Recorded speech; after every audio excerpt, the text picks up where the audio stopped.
আমি আমার টাকার 2/5 ও 600 টাকা খরচ করার পর দেখলাম যে আমার কাছে 3/7 অবশিষ্ট আছে। আমার কাছে কত টাকা ছিল? তাহলে এখানে একদম শুরুতে আমরা মনে করব। মনে করি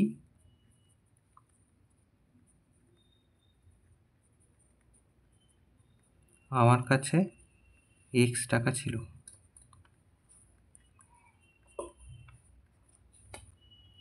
তাহলে প্রশ্নানুসারে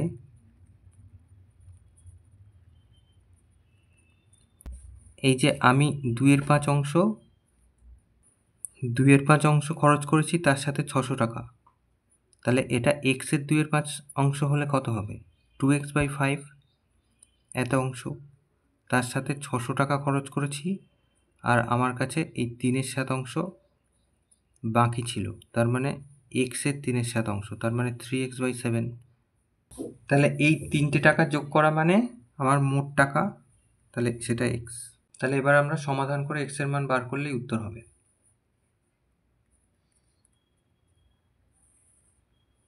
তাহলে লসাগু 35, 5 7 35, 7 2 14x প্লাস এর তলায় 1 আছে, 1 35 35, 35-এর সাথে 600 গুণ করতে হবে।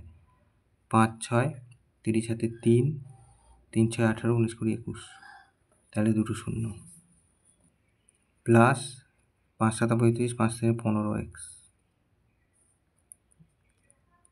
সমান সমান x, বা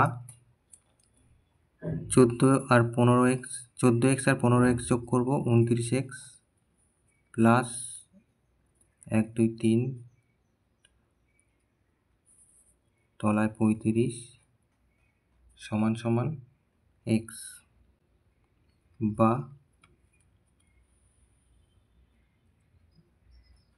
29x প্লাস কোনাকুনি গুণ করলাম 35x, বা 21 1 2 3 0 35x, 29 ওদিকে গেল মাইনাস হয়ে, বা 6x সমান সমান 21 1 2 3 0। তাহলে এখানে x এর মান বার করব, বা x সমান সমান এই যে 21, 3টে 0, তার 6 দিয়ে ভাগ হবে। তাহলে 6 দিয়ে ভাগ করলে 6 3 6 18, 5 6 30, দুটো শূন্য। তাহলে x এর মান হচ্ছে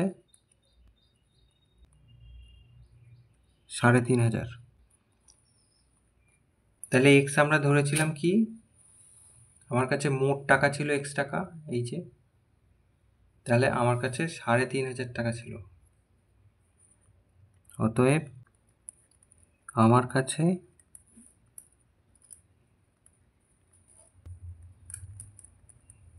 3500 টাকা ছিল।